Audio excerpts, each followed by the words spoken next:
All right, so this is our first problem from the calculator portion of the exam. Most of these questions really can be solved without a calculator. Keyword on number one is perimeter.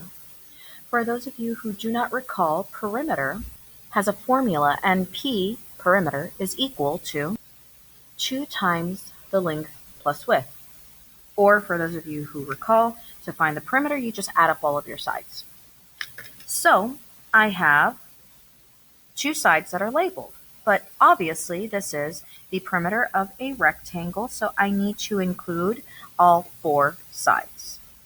Now I'm going to use the perimeter of a rectangle's formula and say P is equal to 2 times my length of 2x plus 6.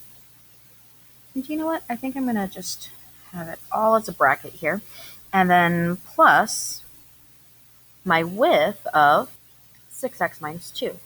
Now, are all the grouping symbols necessary? No, because now that I have them grouped up here, I notice that I don't have any other coefficients in front of my parentheses, so I'm going to drop it and rewrite.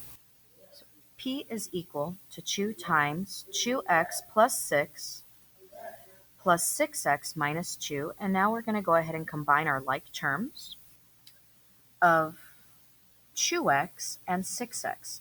Now remember that whenever you are combining like terms, you're simply adding these two numbers together. So that gives us 8x. And now let's find our other two like terms, which are positive 6 and negative 2. Now that's the same as saying 6 minus 2, which equals a positive 4. Now remember, all we've done is sum up two of the sides, so that's why we need to multiply it by 2. We're just doubling up whatever we have here. You can either double it up or you can do our next step of distribution. And that would leave us with our final perimeter expression of perimeter being P is equal to 16x plus 8. Now, number 2 is giving us the situation that what if the perimeter is equivalent to 56 feet? It is asking us to find the value of x. Now, if we take what our perimeter was of 16x plus 8 is in math means equals 56.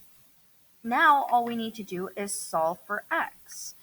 We would remove the constant of positive 8 by subtracting 8 from both sides, leaving us with 16x is equal to 48. And lastly, we remove the coefficient by dividing by 16 on both sides.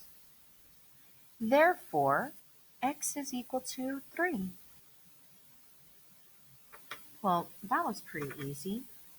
Now, like I said, a lot of these questions have multiple requests. So even though it says numbers 1, 2, and 3, they are all talking about this rectangle up above. Because now that I have found the perimeter and I found out what x is equal to, now it's asking what are the dimensions of the polygon. Now, dimensions is simply put, it's one singular word to describe the length and width.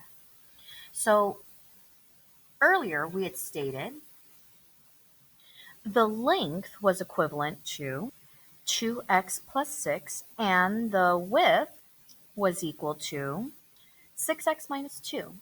Now, the thing is, we already figured out the value of x, so the only logical thing to do would be to substitute my value of x into each and solve for the value of the length and the value of the width.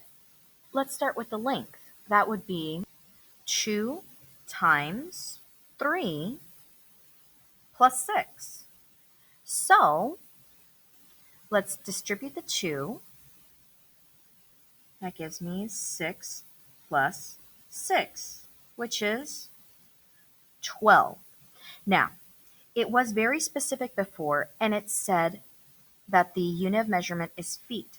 So I must specify specify the unit of measurement, feet. Let's go ahead and do the same thing for my width.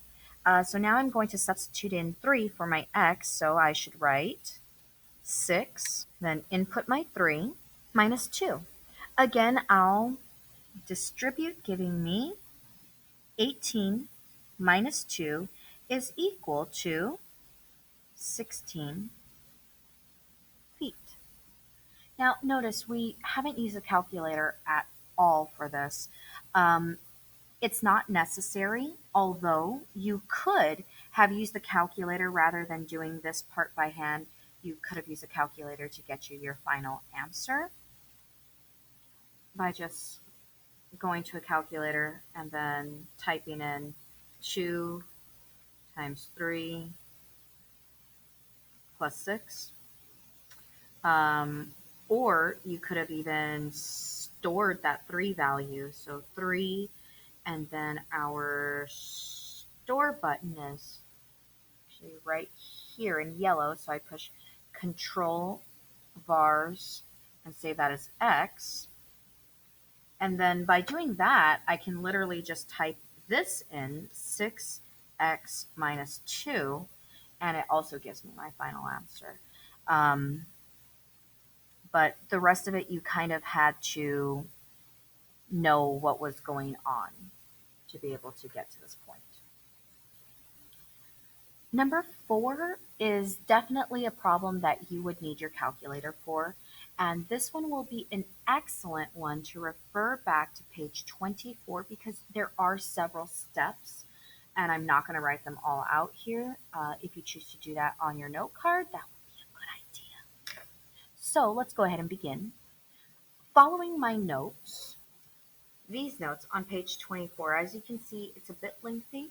So there's definitely ways that you can shorten this up. But a lot of you guys are fairly familiar with this, so I'm going to go ahead and go to my home button, get a new document. I don't want to save. And then I'm going to start my linear regression by creating a table. So I want to go to number 4. I want to have data and, a list and spreadsheet. Now, according to this, I'm going to go up to A and literally type in the letter X and push enter. I'm going to do the same over here, change my B into Y, and then I get to start typing down my information. Now, I had earlier during class recommended that you turn this scatter plot into a table like so. Now, you'll notice that's about 16 points of data. Let's go ahead and start typing them in here. Now, what I did to kind of quicken the pace here is I simply looked at these values and let's get them typed in.